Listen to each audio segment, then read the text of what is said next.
안녕하십니까. 상권 분석 현장에서 박균우입니다. 그 오늘은 그 지하철 역사 안에 있는 그 메디칼 존에 대한 이야기를 해보려고 합니다.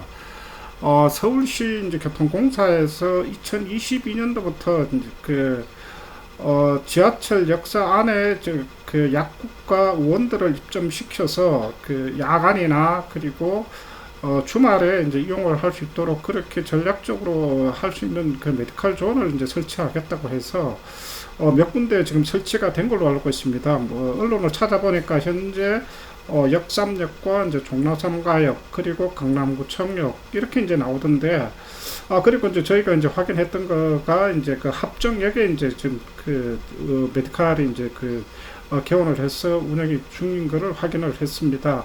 그래서 아마 이보다는 이제 숫자가 아마 더 많을 거라고 생각을 합니다.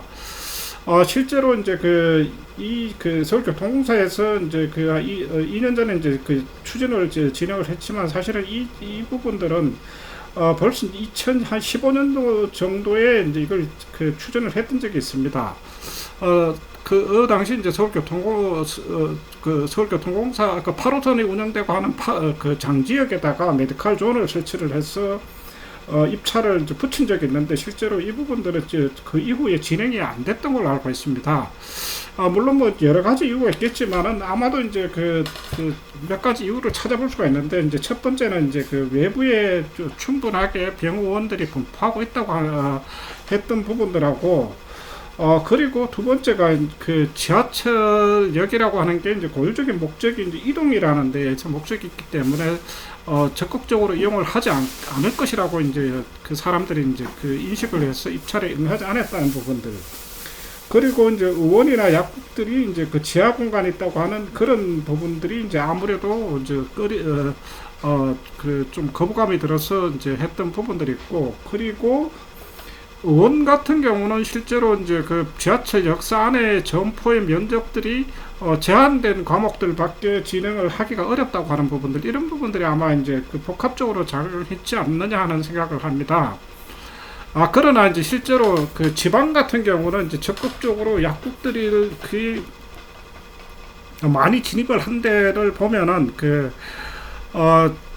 대구 지하철 2호선하고 1호선이 이제 그 교차하고 하는 이제 반월당역이 이제 그 대구의 중심인데, 여기에는 이제 지하 공간에 뭐 제가 확인을 해보지 않았지만 실제로 한 10개 이상의 이제 약국들이 이제 진입을 해 있습니다. 그러나 이제 이 부분들은 이제 생각을 해봐야 될 부분들이, 반월당이라고 하는 그 지리적인 위치에 대한 부분들도 있겠지만 상층부의 그 병원들은 이제 충분히 이제 특화병원들이나 여러 군데가 이제 지금 개원을 하고 있지만은 약국에 들어갈 수 있는 그만한 상가 건물이 이제 없습니다. 그렇다 보니까 병원들에서 이제 진료를 받고 오히려 이제 지하철을 이용을 해서 이동을 한다면은 대부분 다 반월당역 지하를 이용을 하기 때문에 여기에 이제 그래서 이제 그 약국들이 이제 많이 이제 진입을 했던 걸로 그렇게 보여집니다.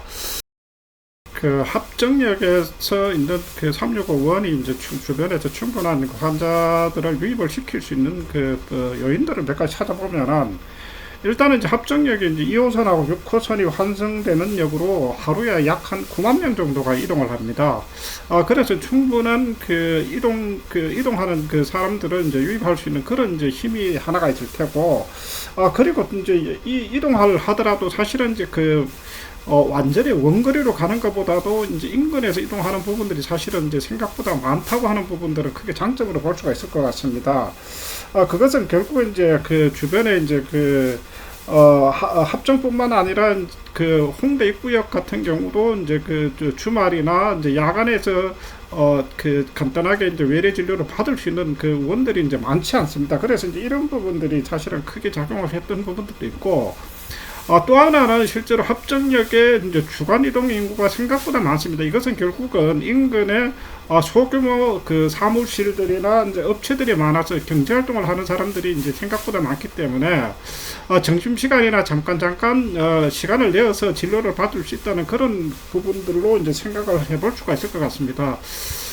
그렇다면은 그 지하철 역사에 이제 원들을 개설한다면은 과목 자체가 어떤 과목이 적합할지를 한번 생각을 해볼 필요가 있는데, 일단은 그 입지적으로 봤을 때 주변에 임대료가 이제 높은 지역은 이제 충분히 이제 그 지하철 역사로서 이제 생각과 대안으로서 검토를 해볼 수가 있을 것 같습니다. 다만 지하철 역사에 있는 점포의 크기가 크지 않습니다. 대부분 다 한 칸 해봐야 뭐 10평 이내로서 그 적어도 진료를 할 만한 공간들을 만들기 위해서는 이제 그 30평 정도 이상을 확보를 해야 되는데, 그러면은 한 3개 칸 이상을 이제 확보를 할 수 있는 그런 여지들이 있어야 될 겁니다. 이제 그런 부분들이 일단은 이제 우선이 돼야 될 테고, 결국 이제 과목들로서는 이제 앞에서 말씀드렸다시피 지금 그 서울시 교통공사에서도 이제 그 추진하고 하는 부분들이 결국은 여러 과목들을 이제 진료를 할 수 있는 가정학과나 이런 부분들이 가장 적합하지 않을까 하는 그런 생각은 이제 해봅니다. 그래서 이제 어쨌든 조금 그 개원 상권 입지에 대해서 좀 다양성을 확보한다는 측면에서 지하철 역사의 이제 개원에 대한 부분들은 이제 그 생각을 해볼 수 있지 않을까 싶습니다. 그리고 이제 다른 과목 같은 경우는 물론 이제 경쟁이 치열한 치과나 이제 한의원 같은 경우도 생각을 해볼 수 있는데, 실제로 이 부분들은 과연 이제 공간 확보나 그리고 공간 확보나 이제 그리고 이제 어느 정도 시간을 가지고 진료를 받을 수 있는 그런 부분들이 가능할까 하는 생각은 조금 저도 생각을 해봐야 되지 않을까 하는 그런 생각은 하게 됩니다. 오늘은 지하철역이 메디컬 상권 입지로서 적합할 것인지를 이제 살펴보았고, 만약에 이제 개원을 한다면 어떤 과목들이 이제 적합할 것인지에 대한 이야기를 해봤습니다. 감사합니다.